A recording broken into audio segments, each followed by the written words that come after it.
12 episodes of APRO Corner, a sneak peek into MIMS, and I'm Angela, the Regional Relations Officer for IPSF APRO. And me and Flynn will be hosting today's session with a very special guest from MIMS. To give you a sneak peek, he is an MUS pharmacy graduate that transformed his career into the management and business development role at MIMS. Besides, he is currently the director for FIP Foundation, project chairperson for AWTG, and also very active in various other organizations. So let us invite this amazing speaker from MIMS, Mr. Kevin Ben Laurence. Hello. Okay, thank you. Yeah. Thanks a lot for the kind introduction, Anthea. Yeah, thank you once again for accepting our invitation. And would you like to briefly introduce yourself to the audience?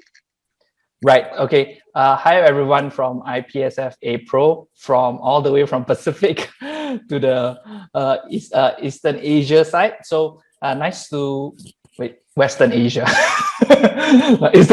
I got it wrong. So yeah. So nice to meet all of you. My name is Kevin. As introduced by Anthea, I'm actually a pharmacy graduate from NUS, class of 2011. And I became pharmacist in 2012, and ever since leaving the practice in terms of the clinical side, I've always been focused on the business aspect. And as mentioned by Anthea, I've been relatively active with NGO organization. It's part of my voluntary activities. I see it as a it's a way of paying back to my community, to my society, and to the future generations of pharmacists. Yep, that's about me in a short introduction. Okay, very impressive. So thank you, Kevin. And today, unlike the previous episodes, we will not only be interviewing you, but Flynn has actually come up with something fun, which he called Millionaire's Game, I think. Flynn, so you may explain to Kevin how it works, and the game shall start right after. Cool. Thank you. So, Kevin, thank you for being the first contestant on the APRO Millennial Games. The way I'm that this very game honored. Yes, very exciting. I know. I can tell by your smile. The way that these games are played is they're a set of trivia questions that you will go through, and you've got around 30 seconds, give or take, to answer each question. There will be 4 options of each question, A, B, C, or D. They'll progressively get harder. So, try your best. Clinical related. Oh, very, very clinical. Look, you can tell by Anthea's face that they get tricky. Oh. Where did I get up to? Did I get up to the part how you win $1 million if you win? No, you didn't. Okay, well, good, because I did not say that. If you get 8 out of 8, you will win yourself a mukbang, as requested by Miguel, with me, Anthea. Okay, I'm on. Mukbang is on. Yes, so that's only if you get 8 out of 8. So, moving on to the first question, Kevin. Are you ready? Right. Yes. Bring it on. Anthea. All right. Yes. So we've gone through. Right. Question number 1. Very clinical. Oh yes. B. Paracetamol. Hold your horses. Let me ask the question. All right. So question 1. What is the active ingredient in Panadol? Is it A, ibuprofen, B, paracetamol, C, Tylenol, very famous, or D, broccoli, well-known medication? If I get this wrong, I'll lose my job title in MIMS. Yeah, of course. It is. Look, B. we'll start it off fairly easy. B? Alright. Yes. Hang on, let me just run the numbers real quick. Let me just pull out the answer. That is correct! That's Yay! One down. Yeah, it is indeed B, paracetamol. I get a 1 minute session of mukbang with y'all. That's just one question. Oh, we'll have to see. We might. That's 1 out of 8. Yes. All right, on to you, Anthea. So you get to answer the next question. So, okay, Kevin, we have one question for you. So, as you graduated as a pharmacist in a very prestigious university in Singapore, it seems to us that your pharmacy career would be very bright and stable and secure. But what made you decide to take on this lead and transform your career path into the corporate field? Right. Okay. Yep. NUS is pretty well known in the region, and definitely it is something it's an achievement to be able to graduate from NUS. While I was not the top of my class, I wouldn't say that I'm the top of my class. So definitely, I'm like just a normal student. So the question of why do I go into the business side instead of the clinical side? It's something related to how many people can I help? Because one of the key reasons of why I went into a healthcare related course is to be able to help people. I've always seen how doctor is. I wanted to become doctor. I've considered pharmacy, dentist. Then I look at one aspect of the whole healthcare ecosystem and pharmaceutical ecosystem. So how can I help more people, as many people as possible? Being a clinician, I only have two of my hands, and the limit of the number of people that I can help each day, it really depends on how fast I can work and how efficient I can be. But there's a limit to how much I can do it. So in business, I see myself aspiring to be able to empower, to create a corporations that can run things and help people more. So that's the simple thing. How can I help as many people as possible? Like as maybe Anthea didn't share, but I'm an Indonesian. So in Indonesia, we have 270 million people. So there's so many people who are actually below the poverty line, and it's really quite sad. Right now I'm actually doing my pharmacy registration in Indonesia, hoping to be able to help more people using the knowledge that I've gained in Singapore. So when I do a registration, I hope to be able to provide a good healthcare, but at an affordable price for the local people. So in that manner, maybe I could consider opening a pharmacy, opening a clinic. But that aspect of it is, I would say that it's not the clinical side, but it's part of me being a pharmacist. So I can open and run clinics. I can open as many things as possible and help as many people as possible. That's how I aspire it to be. Hence the business side. Very inspiring. I would say you're one of the person that inspired me to get out from the pharmacy comfort zone. Like everyone thinking of clinical pharmacists, but thinking from a business field, I think you are one of the people that I look to. Yeah. Thank you so much for your kind words. Yeah, thank you. So I shall continue to share screen and also, yep, the next question, Flynn. All right. Moving on to question number 2. You can see by my lovely pinpoint diagrams on the world. All right. What is the capital of Singapore? Is it A, Brisbane, B, Singapore, C, Manila, or D, the letter S? Do you have a lifeline? I need a lifeline. We Can I call somebody? But the friends are either me or Anthony. do you know there was a joke before in the past? In Indonesia we always have a forest fire, and then they always say that why is the haze from the forest fire blowing towards Singapore? Is the reason because Singapore is a red dot and everything is kind of like a homing beacon.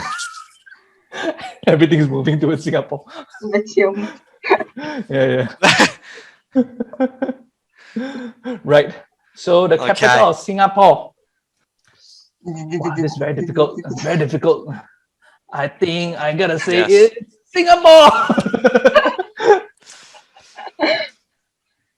Did I get it right? Oh. So, yes. Yes. The answer is indeed Singapore. He is 2 out of 8 closer to the luxurious mukbang. Well done, Kevin. Well done. I'm good. I can already tell you I am 0 from 2. I'm quite impressed. Over to you, Anthea. Okay. That is very easy questions, and congratulations on that. So the next question for you is, what is your role as an advisor in MIMS, and what is your relationship with APRO? Right.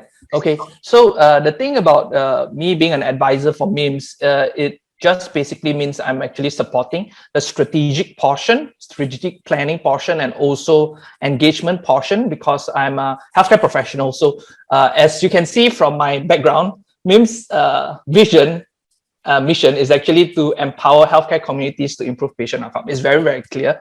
So the thing about it is that, some of the people within MIMS are not healthcare professionals, but they are very concerned about how to improve healthcare communities.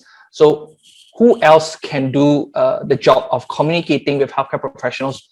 Definitely a fellow healthcare professionals. So because we speak the same lingo, right? So I'm an advisor. The key thing is I plan on how to make sure that, MIMS can empower as many healthcare communities as possible. And healthcare communities being said is pharmacy students, medical students, the student side, and also the professionals. Because why the students? Why do we want to be involved since the students period, or maybe when they are still a university student?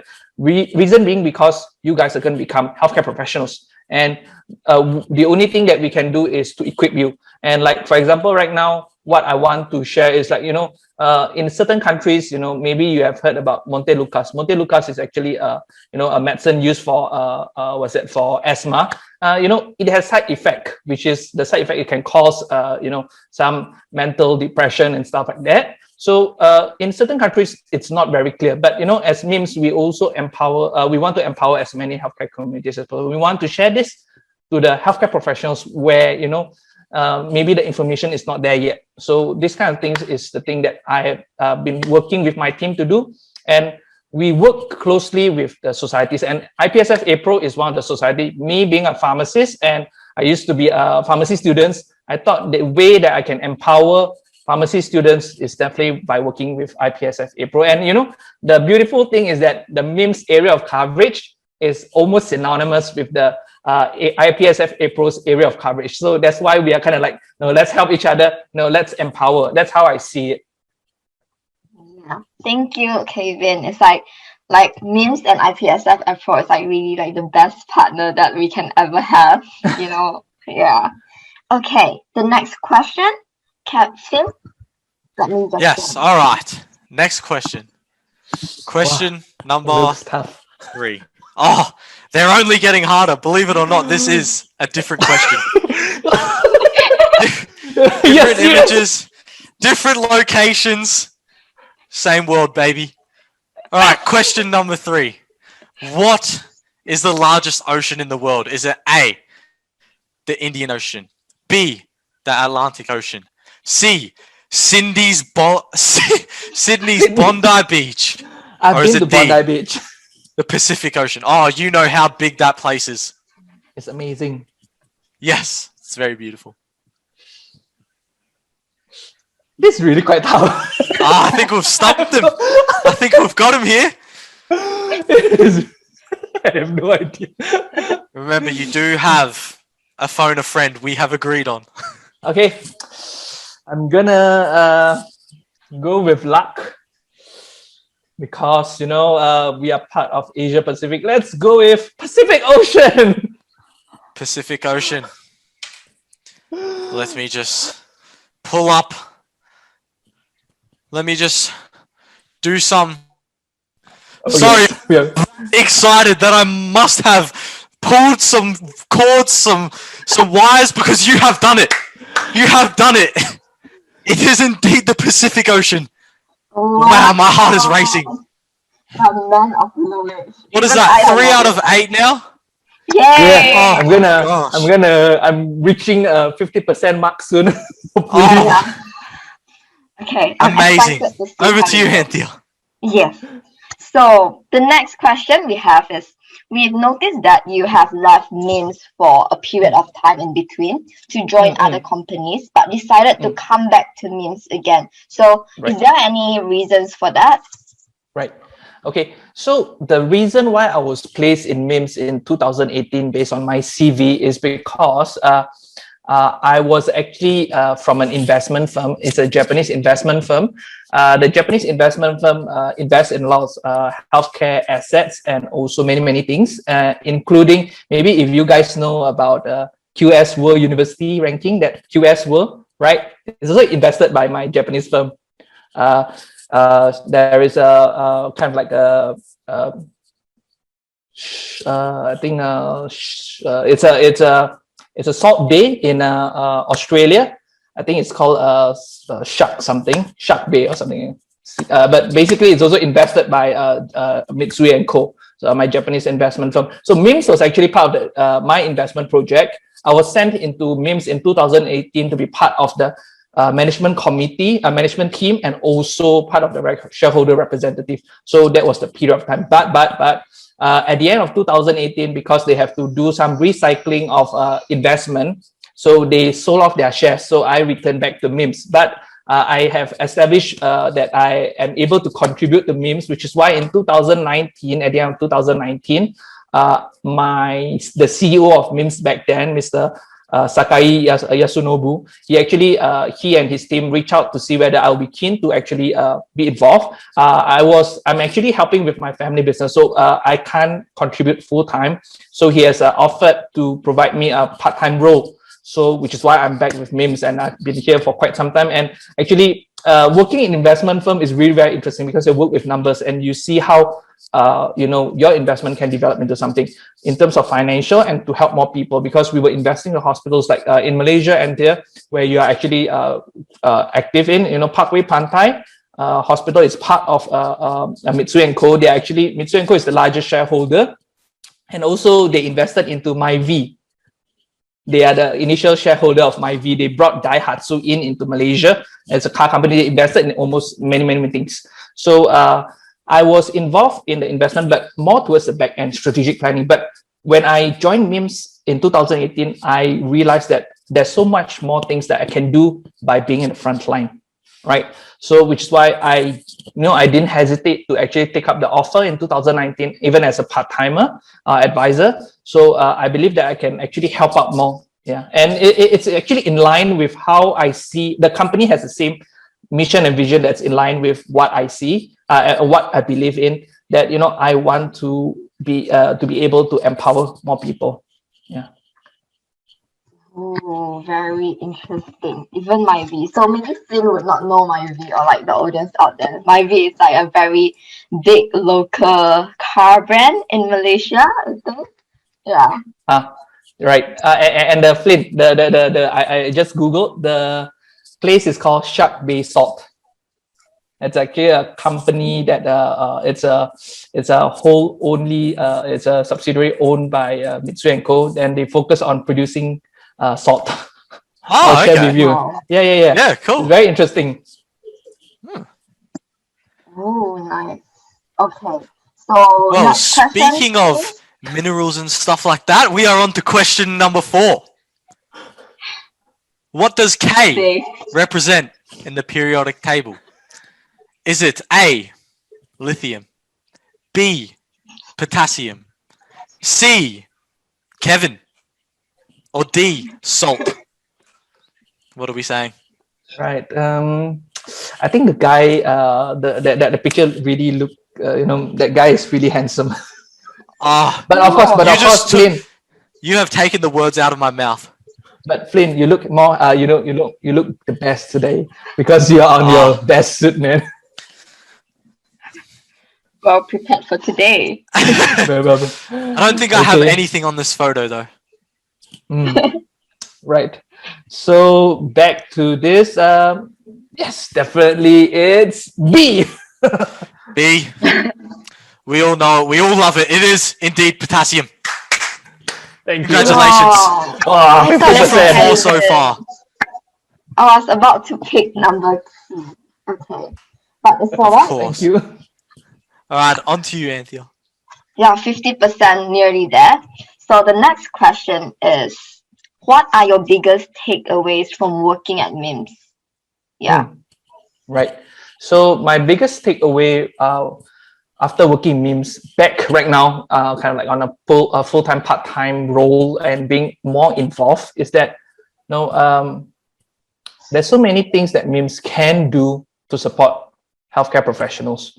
Because it's the beautiful thing of it is very similar to IPS APRO. Like, they're very specific to each region, right? And you have, like, for example, Flynn is from Australia, is actually focusing on how to bring in information or like networking or bringing the connection from overseas into Australia and likewise Australia out. So for MIMS, we're also very special. We also we are also present in Australia, New Zealand, and we have very country-specific data. And this thing about MIMS is that we basically want to empower healthcare communities in the local manner, but with international knowledge. That's very, very important. We cannot totally eliminate the fact that one country, like maybe guidelines from US and Europe can totally invalidate a country's certain practice, because each country is so different, right? We can only be together and we can continue to empower, share information. So that's the aspect that is interesting. And another aspect that's interesting, the takeaway from MIMS, is that we are very, very much having a lot of healthcare professionals in our team. The team that's managing the healthcare data, or I will always say about the drug interaction software, is all made up of doctors, pharmacists, and fellow healthcare professionals. They are the ones that maintain the data integrity of MIMS. So that's very beautiful, because why?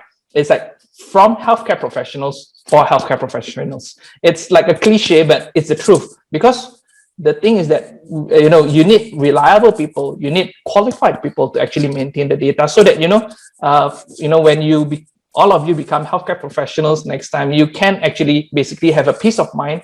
When you read a drug information or a journal or anything, you basically can trust it because it's made by your fellow healthcare professionals.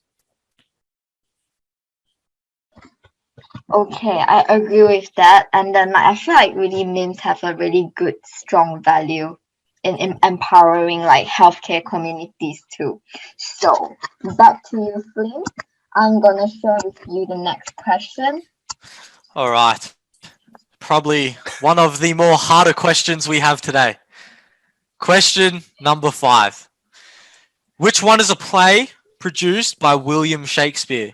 Is it A, Romeo and Anthea, B, Macbeth, C, The Titanic, the one starring Leonardo DiCaprio, or D, Omeletto? Wow. This is really getting more and more difficult. Very. I know. Obviously, like someone is right near you, is close to you. I think I'm leaning towards A, but I'm not sure. I do remember studying that one in high school, I believe. Yeah, literature, right?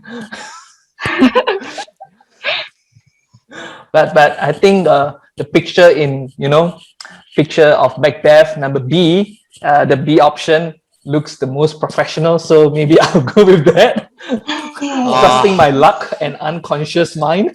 You hurt me. Damn, I've thrown it away with the images. Is that what it is? Is that what we've come down to? Because it is in fact Macbeth. Congratulations. Yeah. 5 from 5. He is nailing this. We need to step up our game.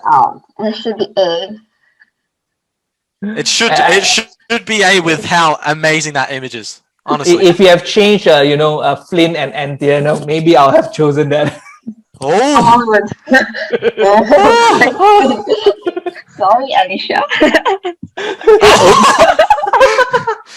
Okay. Oh, we're having new stuff. Am I creating nonsense? All right, guys. Sorry, I need to head out. My girlfriend is now angry at me. Over to you, Anthea. Okay. So next question. Besides, you are also working as the LYPG Project Management Chairperson and also FIP Foundation Director. So what motivates you to handle so many responsibilities at once? Has it not been very stressful for you to cope up with so many things? Okay, so this is kind of, I would say this is more like a perspective where, if let's say you've been through quite a lot what I'm going through is probably still within my limit. So back then, when I was in Mitsui & Co, the Japanese investment firm, my team and I were managing about 6 billion USD worth of healthcare companies and also pharmaceutical companies, and it is all the way from Asia Pacific, from Pacific side, Australia, New Zealand, all the way to Pakistan side. Those are my area of coverage. So of course, I wouldn't say that I'm not challenged by the situation that I have so many things, but it's more about management. It's more about delegation. Like for AYPG subcommittee, AYPG. We are actually doing a AYPG subcommittee recruitment. So it's definitely not possible to actually do everything yourself. And I would actually consider that, as pharmacy students, you may see that, sometimes, you have a lot of things to do, but it's more about teamwork. Nobody can do everything themselves. If let's say we can do everything ourselves, why do we need anyone else, right? We can just be robot, right? For me, what I see, about FIP Foundation and also about AYPG, it's more of how I can contribute back. It's an avenue. And how do I achieve this? I also work closely with my team. And of course, it's more about planning ahead, right? Like if let's say you have exams and stuff like that, of course you don't study last minute. It's going to be detrimental. It's going to be challenging because you can't, it's not like, a computer where you can just transfer information in it and hopefully you can just review and get the information out. Same goes for working, having activities in FIP Foundation and also AYPG. It's a lot about planning ahead, which is why my term in FIP Foundation is about 2 years. So it allows ample time to plan, right? What can we do? What can we achieve? How can we benefit more people? Same for AYPG is 2021 and 2022. So there's a lot of time to plan. So, but before that, of course, you need to plan. And planning, I know it sounds kind of cliche, but planning to fail, failing to plan is planning to fail. Yeah, it's quite common, but yeah, you need to plan. You're on mute, Well, Anthea. thank you. Yeah, thank you, Kevin. Like me and Sin, we also have teamwork there, yeah? Yes. It's my style committee, yeah.